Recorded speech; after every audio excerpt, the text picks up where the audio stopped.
I think I will be here. I hope I play national team also. I want to wear that one. No, that one. I think national team need goals.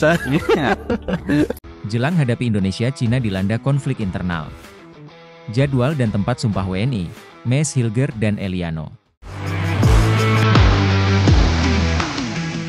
Bek Timnas Indonesia, Justin Hubner, menyindir balik netizen Malaysia yang mengungkit kemenangan Timnas Malaysia atas Timnas Indonesia pada 5 tahun lalu. Netizen Malaysia dengan akun OneFootball MDX menyayangkan Timnas Australia yang tidak belajar dari Malaysia, bagaimana caranya mengalahkan Timnas Indonesia. Australia tidak belajar dari Malaysia bagaimana mengalahkan skuad King Indonesia di SUGBK. Tutorial ada di YouTube Astro Arena, ditulis pengguna berfollowers 13,5 ribu itu. Boleh diriset dan buat kajian. Timnas Jepang juga boleh melihat tutorial ini untuk melawan di SUGBK nanti, jelas akun OneFootball M. Cuitan akun OneFootball M itu diposting oleh akun Instagram Vibebals dan dikomentari oleh Justin Hubner. Beberapa negara harus menerima kenyataan bahwa mereka tidak lagi berada di level kita, ditulisnya dalam akun Instagram Justin Hubner 5. Netizen asal Indonesia langsung mengambil tindakan nyata terhadap SC Heerenveen setelah Tom Haye mengaku diblokir pindah dari klub Liga Belanda tersebut. Kolom komentar akun Instagram Heerenveen diserbu warganet. Klub yang bermarkas di Stadion Abel Lenstra tersebut sudah jatuh tertimpa tangga. Pasalnya pada akhir pekan kemarin kalah 1-9 dari AS Alkmaar. Kekesalan warganet terhadap Heerenveen disebabkan curhatan Tom Haye pada Januari lalu. Klub asal Italia, milik orang Indonesia Como, mengajukan tawaran ke Heerenveen.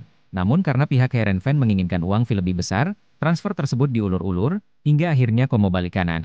Dan Tom Haye terlunta-lunta hingga akhirnya sekarang mendarat ke Almere City. Tom Haye pun mengaku sakit hati dengan mantan klubnya, SC Heerenveen. Proses naturalisasi pemain diaspora Indonesia, khususnya di Belanda, begitu lancar. Bahkan sejak 2024, Timnas Indonesia berhasil menuntaskan naturalisasi Nathan Choi Aon, Tom Haye, Ragnar Oeratmangun, Jens Raaven, Martin Paes. Terbaru, dua pemain berdarah Belanda, Maes Hilgers dan Eliano Reijners, sedang dalam proses pewarganegaraan dan sudah mendapat persetujuan dari Komisi 3 dan 10 DPR RI. Proses naturalisasi Maes Hilgers dan Eliano Reijners tinggal diputuskan di rapat paripurna DPR pada Kamis, 19 September 2024, penerbitan keputusan Presiden, Kepres, dan pelantikan di kantor wilayah Kementerian Hukum dan HAM.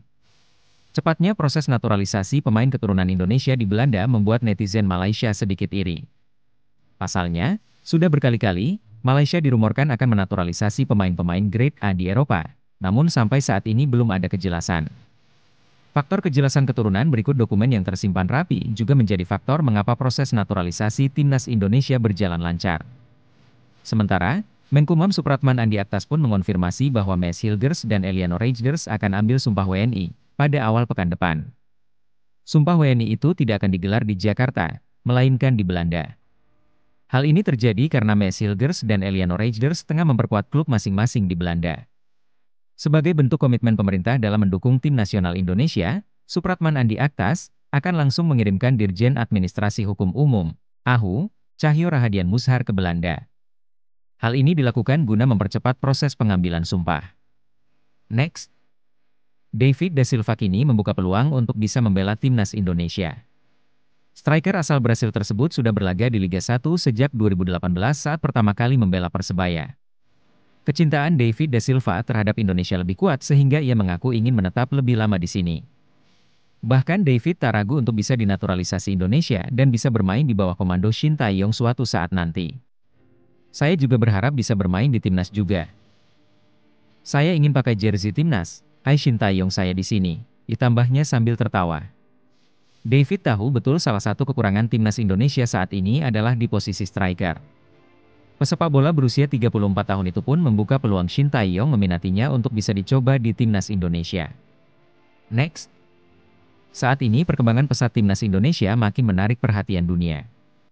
Berkat kualitasnya yang terus meningkat, banyak yang mengklaim bahwa Timnas Indonesia saat ini memiliki level di tingkat atas. Bahkan, tak jarang ada yang menyebut level skuad Garuda saat ini bukan sekelas Asia Tenggara lagi melainkan Asia.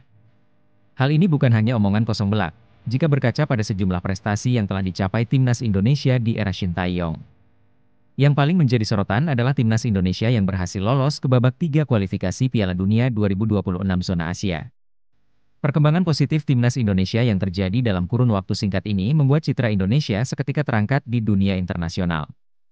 Maka tak heran jika pelatih Arab Saudi Roberto Mancini menyebut laga melawan timnas Indonesia akan jauh lebih penting. Di sisi lain, timnas Cina dikabarkan sedang dilanda konflik internal. Menurut laporan Sohu, pelatih timnas Cina, Branko Ivankovic, berselisih dengan asistennya, Zheng Zi.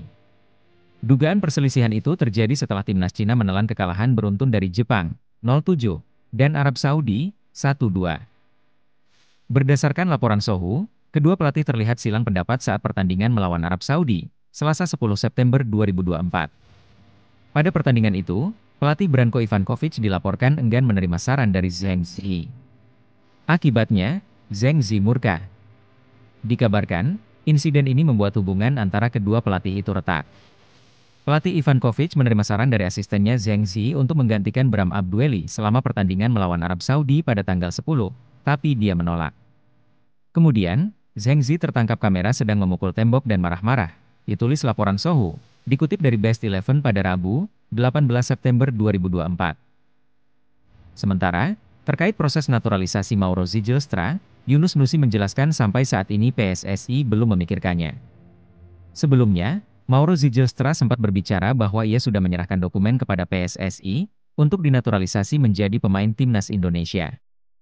Namun, Yunus Nusi menegaskan bahwa fokus PSSI saat ini menyelesaikan proses naturalisasi Mees Hilgers dan Eliano Rejders. PSSI ingin Mees Hilgers dan Eliano Rejders bisa segera membela timnas Indonesia pada Oktober 2024.